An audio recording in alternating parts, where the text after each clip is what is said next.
नमस्कार, दोपहर 3 बजे के बुलेटिन में आपका स्वागत है। आपके साथ मैं हूं ज्योत्सना बेदी। उरी में हुए आतंकी हमले की इंटरनेशनल लेवल पर निंदा हो रही है। अमेरिका ने इस हमले की कड़े शब्दों में निंदा की है।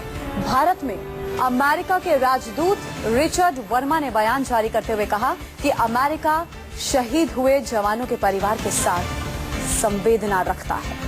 बताइए, इंटरनेशनल लेवल पर निंदा की गई है। शहीद परिवारों के साथ हमारी संवेदना है। अंतर्राष्ट्रीय स्तर पर इस हमले की निंदा हो रही है। उरी आतंकी हमला जिसमें बड़ा नुकसान देश को हुआ है।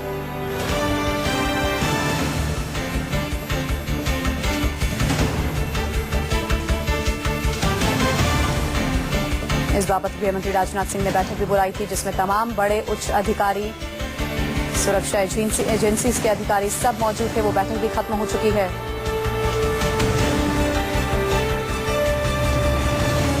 उरी हमले को लेकर गृह मंत्री राजनाथ सिंह के घर चल रही बैठक खत्म हो गई है। बैठक में रॉ, एनएसजी, आईबी के बड़े अधिकारी और सीआरपीएफ के डीजी मौजूद थे। मीटिंग के बाद ट्वीट करके राजनाथ सिंह ने कहा कि पाकिस्तान आतंकियों को समर्थन करना बंद नहीं कर रहा। उधर आतंकी हमले की प्रधानमंत्री मोदी ने कड़े शब्दों में निंदा की है। 2 तस्वीरें आपके सामने हैं। प्रधानमंत्री ने साफ साफ कड़े शब्दों में मैसेज दे दिया है, गुनहगारों को किसी भी कीमत पर बख्शा नहीं जाएगा। 2 तस्वीरें आप देख रहे हैं। गृह मंत्री राजनाथ सिंह ने इमरजेंसी बैठक बुलाई थी। वो बैठक खत्म हुई। तमाम उच्च अधिकारी इस बैठक में मौजूद थे। ट्वीट किया राजनाथ सिंह ने कि पाकिस्तान अपनी हरकतों से बाज नहीं आ रहा। वही दूसरी तस्वीर आप देख रहे हैं प्रधानमंत्री नरेंद्र मोदी की, जिन्होंने कहा कि हमारी संवेदनाएं शहीदों के साथ हैं। हम उरी में हुए आतंकी हमले की कठोर शब्दों में निंदा करते हैं। मैं देश को ये यकीन दिलाता हूं कि जो लोग इस हमले के पीछे हैं उन्हें सजा जरूर मिलेगी। हम उरी में शहीद हुए जवानों को सलाम करते हैं। ये ट्वीट किया है प्रधानमंत्री नरेंद्र मोदी ने। उनकी शहादत को देश हमेशा याद रखेगा और गुनहगार बख्शे नहीं जाएंगे।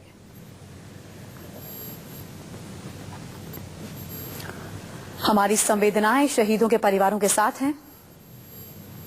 मैंने गृह मंत्री और रक्षा मंत्री से हालात की जानकारी ले ली है। हालात की समीक्षा के लिए रक्षा मंत्री खुद जम्मू कश्मीर जा रहे हैं।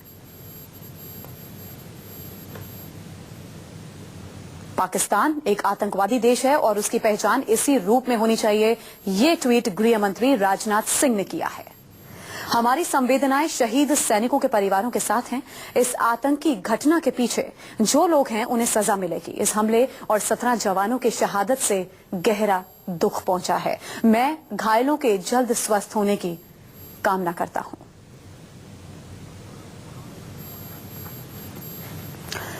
तो गृह मंत्री राजनाथ सिंह की अध्यक्षता में जो बैठक बुलाई गई थी वो बैठक भी खत्म हो गई है। उस पर जानकारी मनीष कुमार हमें देंगे। हमारे संवाददाता अपडेट के साथ जुड़े हुए हैं। मनीष, बैठक से क्या कल सामने आया?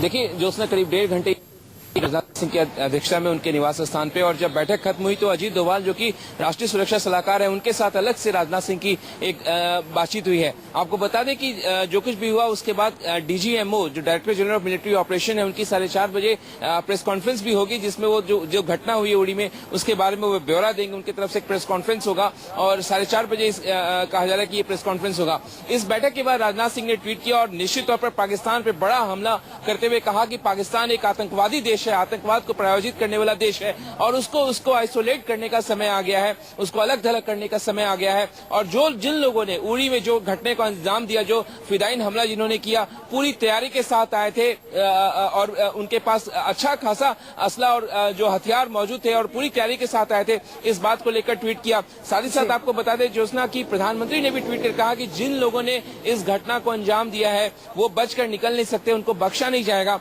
तो जाहिर तौर पर सरकार सख्त, लेकिन ये जरूर कहा जा सकता है कि 17 हमारे जवान शहीद हुए। ज्योत्सना, एक बहुत बड़ी क्षति, बहुत बड़ा नुकसान। 26 सालों में ऐसा नहीं हुआ था कि इतनी बड़ी क्षति कभी हुई थी। याद है हमें मनीष, साल की शुरुआत में पठानकोट आर्मी बेस पर हमला हुआ था। तमाम बड़े बड़े दावे किए गए थे, लेकिन नतीजा तो सिफर सामने आ रहा है। जब भी कोई आतंकी हमला होता है, मैराथन बैठकें शुरू हो जाती हैं, दावे किए जाते हैं, दुख प्रकट किया जाता है, लेकिन अगर इस तरह नतीजा जब सिफर निकलता है तो ये काफी चिंताजनक बात हो जाती है। मनीष, आप रुकिए हमारे साथ, वापस मैं आपके पास लौटूंगी। दर्शकों को जरा बता दें कि आखिर ये हमला कब हुआ, आतंकियों ने कैसे वारदात को अंजाम दिया। आतंकी हमले की पूरी कहानी आपको चश्मदीदों की जुबानी सुनाते हैं। मैं खड़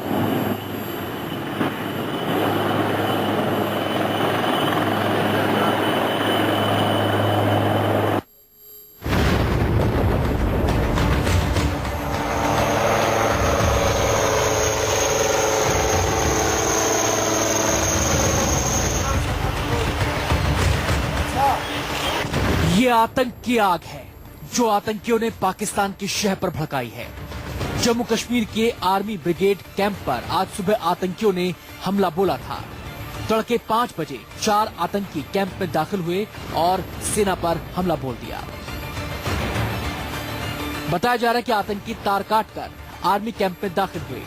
सेना के कैंप पर हमला करने वाले फिदायीन आतंकियों ने धमाके किए और एडमिनिस्ट्रेटिव बैरक में आग लगा दी। आतंकियों के इस हमले में 17 जवान शहीद हुए हैं। सेना के जांबाज जवानों ने हमला करने वाले 4 आतंकियों को भी मार गिराया। हालात पर काबू करने के लिए पैरा कमांडो की टीम को मौके पर एयर ड्रॉप किया गया। साल 2014 में 5 दिसंबर को भी इसी इलाके में हमला हुआ था। सेना पर हुए इस आतंकी हमले में 10 जवान शहीद हुए थे। वादी में आतंकियों की नापाक हरकत को देखते हुए गृह मंत्री राजनाथ सिंह ने रूस और अमेरिका दौरा टाल दिया। सेना के कैंप पर आतंकी हमले के बाद दिल्ली में इमरजेंसी मीटिंग बुलाई गई। इस बैठक में रॉ और आईबी के अधिकारी भी शामिल हुए। पिछले कई दिनों से पाकिस्तान की सरहद से सटे इलाकों में आतंकियों की हरकत में इजाफे की खबरें आ रही थी। 15 अगस्त को श्रीनगर में सीआरपीएफ के कमांडेंट शहीद हो गए थे। 17 अगस्त को बारामूला में सेना के 3 जवान शहीद हुए। 10 सितंबर को कश्मीर में 3 जगहों पर घुसपैठ की कोशिश हुई। नौगाम में 4 आतंकियों को आर्मी ने मार गिराया। गुरेज और तंगधार में घुसपैठ की खबरें भी सामने आई। सेना ने आतंकियों की इन हरकतों को नाकाम कर दिया। सेना के कैंप पर आतंकी हमले के बीच रक्षा मंत्री मनोहर पर्रिकर और सेना प्रमुख दलबीर सिंह सुहाग भी उरी पहुंच चुके हैं। 12 साल बाद आतंकियों ने सेना के जवानों के खिलाफ बड़े हमले को अंजाम दिया है। साल 2014 में आतंकियों के हमले में बीएसएफ के 19 जवान शहीद हुए थे। उरी में सेना के जिस डोगरा रेजिमेंट के कैंप पर आतंकियों ने हमला बोला है उसे बेहद ही संवेदनशील माना जाता है। यहाँ बड़ी संख्या में सेना के जवान मौजूद रहते हैं। ऐसे में सवाल ये भी उठ रहे हैं कि आखिर हाई अलर्ट के बीच आतंकी कैसे सेना के कैंप तक पहुँचे और सेना के जवानों पर हमले को अंजाम देने में कामयाब हुए। आसिफ सुहाग, न्यूज़ 24 उरी।